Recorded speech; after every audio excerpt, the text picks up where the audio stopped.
Hi everyone, welcome to my channel science classes by Karuna. Degree first year first sem మన పద్య భాగం నుండి గద్య భాగం నుండి వ్యాసరూపం ఉంటాయి. వచన భాగం అంటే నవల రుద్రమదేవి నవల మనకి ఈ భాగం నుండి కూడా క్వశ్చన్ నెంబర్ 9 క్వశ్చన్ పేపర్లో క్వశ్చన్ నెంబర్ 9లో మనకు 2 ఎస్సేలు ఉంటాయి, 2 వ్యాసరూప ప్రశ్నలు ఉంటాయి. ఈ 2 వ్యాసరూప ప్రశ్నల్లో మనం ఒకటి రాస్తే సరిపోతుంది. 15 మార్క్స్. రుద్రమదేవి నవల. ఇక రచయిత కీర్తిశేషుడు ఒద్దిరాజు సీతారామచంద్రాయ శర్మ.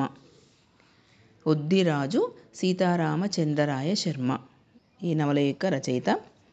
సీతారామచంద్రాయ శర్మ గారు 1887 ఏప్రిల్ 2వ తేదీన జన్మించారు. వారి స్వగ్రామం వరంగల్ జిల్లా కేసముద్రం మండలం ఇనుగుర్తి. తల్లి రంగనాయకమ్మ, తండ్రి వెంకటరామారావు. సీతారామచంద్రరాయ శర్మ రుద్రమదేవితో పాటు మోహిని విలాసం, శౌర్యశక్తి, వరాహముద్ర, బ్రాహ్మణ సాహసం, శ్రీ సాహసం, ముక్త లవ, ప్రేమ ప్రవాహం, శవ విషణము, చేతి పనులు, బంధయోగములు, ఛాయాకర్షణము, ఛాయాగ్రహణ తంత్రము, బాల విజ్ఞాన మంజూష, అనాథ బాల, సౌదామిని పరిణయం అనే గ్రంథాలు ప్రచురించారు. వీరి అముద్రిత రచనలు 20కి పైగా ఉన్నాయి. అందులో ఖడ్గతిక్కన, లోకేశ్వర శతకం, గురుదక్షిణ మొదలైనవి ముఖ్యమైనవి. వీరు కృష్ణస్తవం, శ్రీస్తవం మొదలైన సంస్కృత రచనలను, పాణినీయ అష్టాధ్యాయికి అనువాదం, సిద్ధాంత కౌముదికి అనువాదం చేశారు. నౌకాభంగం పేరుతో రవీంద్రుని రెక్ను అనువదించారు. ఇంగ్లీష్లో the flower, the blessing, the obligation మొదలైన రచనలు చేశారు. వీరు నవల, నాటకము, ఖండకావ్యము, పద్యకావ్యము మొదలైన కవితా ప్రక్రియలలో రచనలు చేశారు. మరి తెలుగుతో పాటు సంస్కృత భాషలో కూడా రచనలు చేసిన పండితుడియన. ఆంగ్ల భాషలో అనేకమైన రచనలు ఆయన కీర్తికి మచ్చుతునకలుగా ఉన్నాయి. మరి ఒద్దిరాజు సీతారామచంద్రాయ శర్మ గారు 1956లో పరమపదించారు. వీరి యొక్క రచనలో విశిష్టమైనది రుద్రమదేవి నవల. మరి ఇది మనకు ఈ రచయిత యొక్క పరిచయం. రుద్రమదేవి మరి చాలా పరాక్రమవంతురాలు, వీరవనిత. మనము చెప్పుకోదగిన మహిళల్లో ఈమె ఆదర్శవంతురాలు. మరి ఆ రోజుల్లో స్త్రీ సబల కాదు అబల అని చెప్పేసి, అబల కాదు సబల నిరూపించినటువంటి యొక్క పాఠం ఇది. మరి స్త్రీలు కూడా అన్ని రంగాల్లో ముందుకొస్తారు. పురుషులతో సమానంగా స్త్రీలు కూడా ప్రతి రంగంలో రాణించి ముందుకొచ్చి ప్రతి దాంట్లో విజయం సాధిస్తారని చెప్పేసి చెప్పడానికి ఈ పాఠం మనకు ఉదాహరణ. మరి రుద్రమదేవిని గురించి పరాక్రమాలు. రుద్రమదేవి శాతవాహన వంశానికి చెందిన రాణి. శాతవాహన ప్రభువైన గణపతి దేవుని కూతురు. గణపతి దేవుడు మరణించిన తరువాత మంత్రి శివదేవయ్య వ్యూహంతో ఆమె రాజ్యాధికారాన్ని పొందింది. ఆమె రాజధాని ఓరుగల్లు. రుద్రమదేవి తండ్రికి ఏమాత్రం తీసిపోనది కాదు. ఈమె కూడా తండ్రిలాగానే పరిపాలించేది. తండ్రి ఏ విధంగా రాజ్యాన్ని పరిపాలించాడో ఈమె కూడా అలా పరాక్రమంగా మరి చిన్నప్పటి నుంచే అన్ని రాజవిద్యలు, గుర్రపు స్వారీ, కత్తి స్వారీ అన్ని పురుషునితో సమానంగా నేర్చుకుందిమే. మరి ఆ విధంగా అందుకే మరి రాజ్యం అది పరిపాలించడంలో కూడా ఈమె తన తండ్రికి ఏమాత్రము తీసిపోయినది కాదు. తండ్రితో సమానంగా ఈమె పరిపాలించేది. రాజ్యాంగ తంత్రాలు ఆమెకు బాగా తెలుసు. ఆలోచనలో ఆమెకు ఆమె సాటి. న్యాయాన్ని పాటించే పాలకురాలు. ఆర్తుల మీద ఆధారం చూపేది. శత్రువుల ఎడల మాత్రం కార్యాన్ని ప్రదర్శించేది. మరి ఆర్తులంటే ఆమెకు చాలా ప్రేమ చూపి వాళ్ళందు ఆదరం చూపించేది. శత్రువుని మాత్రం ఏమాత్రం విడిచిపెట్టేది కాదు. మరి రుద్రమదేవికి పుత్రులు లేరు, 2 కూతుళ్ళు. ఒకరు ముమ్మడమ్మ, రెండవ వారు రుయ్యమ్మ. ముమ్మడమ్మను చాళుక్య వంశానికి చెందిన వీరభద్రరాజుకు, మరి రుయ్యమ్మను ఇందలూరి అన్నమదేవరాజుకు ఇచ్చి వివాహం చేసింది. అల్లుళ్లను 2 తమ వద్దనే ఉంచుకొని రాజ్యంలో పదవులు ఇచ్చింది. మరి కూతుళ్లకు సంతానం లేదనే చింత ఆమెను ఎప్పుడూ బాధిస్తూ ఉండేది. రుద్రమదేవి ఓరుగల్లును పాలించే కాలంలో దేవగిరి మహారాజు పాలించేవాడు. దేవగిరిని మరి మహారాజు పాలించేవాడు. ఈమె రుద్రమదేవి ఓరుగల్లును పాలించేది. ఆ మహాదేవరాజు కొంకణాది దేశాలను జయించి చక్రవర్తి అనే బిరుదును పొందాడు. రుద్రమదేవిని కూడా జయించి కాకతీయుల్ని సామంతులుగా చేసుకోవాలని ఆయన యొక్క ఆశ, ఆకాంక్ష. కానీ రుద్రమదేవిని జయించడం సాధ్యం కాదని తెలుసు. అందుకే మరి కపటంతో మోసంతో రుద్రమదేవిని బంధించాలనుకున్నాడు.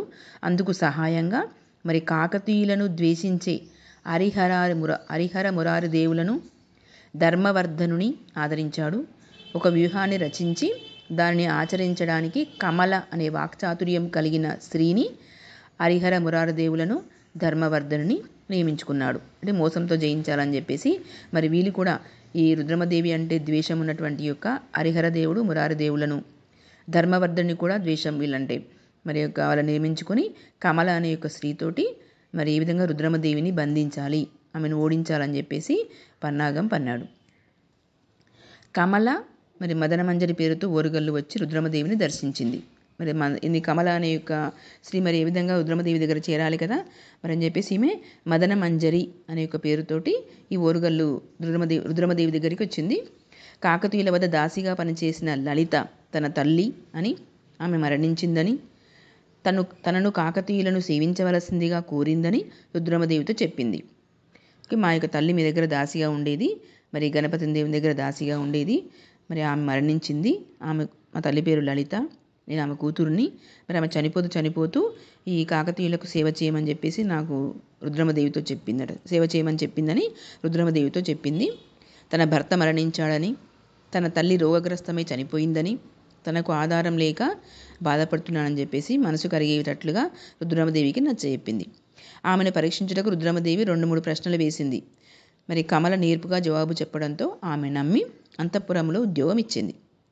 ఆపదలో ఉన్నవారి పట్ల రుద్రమదేవికి ఆదరం ఉండేది కనుక కమల స్థితిని చెప్పిన వెంటనే మనస్సు కరిగి ఆమెను ఆదరించింది.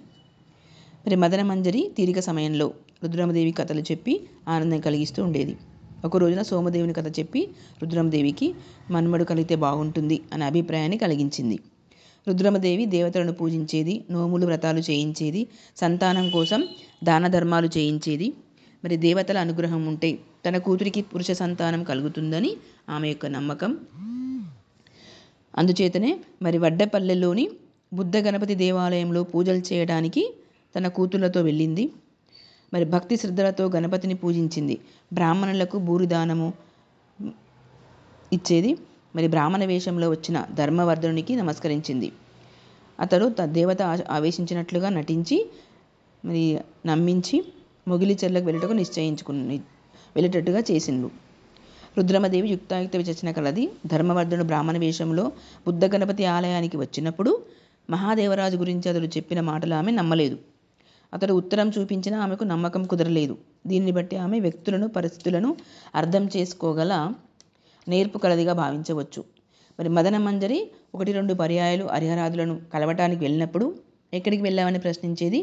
కానీ ఆమె చెప్పిన సమాధానంతో తృప్తిపడి ఆ విషయంపై శ్రద్ధ పెట్టలేదు. మొగిలి చెర్లలో రుద్రమదేవి ఏకవీర పూజలు చేసింది. మరి మహాదేవరాజు పక్షాన హరిహరాదులు తనను బంధించడానికి కుట్ర చేస్తున్నారని ఆమె గ్రహించలేకపోయింది. శత్రువుని గమనిస్తూ వారి వ్యూహాన్ని ఎత్తుగడలను తెలుసుకోగలిగిన రుద్రమదేవి తన చుట్టూ శత్రు సైనికులు ఉన్న మొగిలి చెర్ల చుట్టూ శత్రు సైనికులున్నా గమనించలేకపోవడం ఆశ్చర్యం. అంటే బహుశా ఆమె త్రికరణ శుద్ధిగా ఏకవీర పూజను చేస్తూ ఉంది కనుక మరి మనసంతా ఆయనపైన లగ్నం చేసింది కాబట్టి గ్రహించలేకపోయి ఉండవచ్చును. రుద్రమదేవి అంటే కాకతీయ రాజ్యంలో ఉద్యోగులకు, ప్రజలకు ఎంతో ఇష్టం. ఆమె కోసం ప్రాణం ఇవ్వడానికి కూడా వెనుకాడేవారు కాదు. గోనబుద్ధారెడ్డి రుద్రమదేవి యొక్క ఆజ్ఞాపించకపోయినా ప్రాణాలకు తెగించి ఆమెను కాపాడాడు. ఈ గోనబుద్ధారెడ్డి అంటే తన తండ్రి గారి యొక్క స్నేహితుడు. మరి ఆ యొక్క తండ్రి గారి పైన ఉన్న మమకారంతో ఆమెను కాపాడడానికి వచ్చాడు. మరి అడవిలో రుద్రమదేవికి కనిపించిన సైనికులు రుద్రమదేవి కోసం ప్రాణాలు ఇవ్వటం అదృష్టమని చెప్పడం ఆమెపై గల ప్రేమకు తెలియజేస్తుంది. మహాదేవరాజుతో యుద్ధం చేసే సమయంలో కూడా సైనికులు ప్రాణాలకు తెగించి పోరాటం సాగించడం వారికి ఆమెపై గల గౌరవము కారణం చెప్పవచ్చును. రుద్రమదేవి ప్రజలనే కాదు ఉద్యోగులను కూడా తల్లిలా ఆదరించేది. వారికి బాధ కలిగితే ఆమె బాధపడేది. మహాదేవరాజు దండెత్తి వచ్చినప్పుడు అతనితో జరిగిన యుద్ధంలో ప్రాణాలు కోల్పోయిన వారిని చూసి ఆమె దుఃఖించింది. గాయపడిన వారికి దగ్గరుండి వైద్యం చేయించింది. మరి కోట నుండి భోజనాదికాలు తెప్పించి వారిని సంతోషపెట్టింది. యుద్ధము ద్వారా మహాదేవరాజు నుండి పొందిన సొమ్ములో కొంత భాగాన్ని సైనికులకు పంచిపెట్టింది. మరి రుద్రమదేవి ముందు చూపు గలది. మహాదేవరాజు ఓరుగంటిపై దండయాత్రకు వస్తాడని ఊహించి మరి దండయాత్ర జరిగిన కోట అతనికి లొంగకూడదని ఉద్దేశంతో కోటను పటిష్టంగా చేయించింది. మరి కొత్త కోటను కట్టించింది. కోటను దుర్భేద్యంగా మార్చి తాను స్వయంగా వెళ్ళి కోటల నిర్మాణాన్ని పర్యవేక్షించింది. మరి పరివారికి జీతంతో పాటుగా మరింత సొమ్మును అదనంగా ఇచ్చేది. రుద్రమదేవి యుద్ధం చేయటంలో చాలా నేర్పరి. మహాదేవరాతో యుద్ధం చేసినప్పుడు, మొగిలిచెర్లలో శత్రువులతో పోరాడినప్పుడు ఆమె చూపిన నేర్పు అనన్యమైనది. ఆమె ధాటికి శత్రువులు ఎంతోమంది మరణించారు. స్వయంగా యుద్ధంలో పాల్గొని అవసర సమయాల్లో సైనికులను ఉత్సాహపరుస్తూ తగిన మాటలు చెబుతూ మహాదేవరాజుపైన విజయం సాధించింది. రుద్రమదేవి శత్రువులను తుదముట్ట గెలవనదే నిద్రపోయే రకం కాదు. అంటే శత్రువుల్ని వాళ్ళని ఓడించేంత వరకు ఆమె నిద్రపోయేది కాదు. మహాదేవరాజు పారిపోయిన ఆమె విడిచిపెట్టలేదు. వెంటబడి తరిమింది, అతనిని చుట్టుముట్టింది. గత్యంతరం లేని పరిస్థితులు కలిగించి అతని నుండి సొమ్మును సంపాదించింది. అతనికి బుద్ధి చెప్పడంతో పాటు ఆనాటి రాజులందరికీ తన ప్రతాపం ఏమిటో చూపించింది. మరి తనకు వ్యతిరేకంగా ఉన్నటువంటి యొక్క హరిహర మురారిదేవులకు, ధర్మవర్ధనునికి, మరి మిగతా అందరి శత్రువులకి, తనకు వ్యతిరేకంగా ఉన్న రాజులందరికీ బుద్ధి చెప్పి, మరి ఒక స్త్రీ అంటే మరి మామూలు వ్యక్తి కాదు, అసామాన్యమైనటువంటి యొక్క పరాక్రమము కలది చెప్పేసి ఆమె నిరూపించింది. రుద్రమదేవి వంటి వనితలు చరిత్రలో కొద్దిమందే ఉంటారు. దేశక్షేమాన్ని, ప్రజాహితాన్ని, కుటుంబ సంక్షేమాన్ని చూచుకుంటూ ప్రజలను కన్నబిడ్డలుగా భావిస్తూ పరిపాలన చేసింది. కాబట్టే ఆమె పాలించే శతాబ్దాలు గడిచినా నేటికి ఆమె పేరును మనము స్మరిస్తూనే ఉంటాము.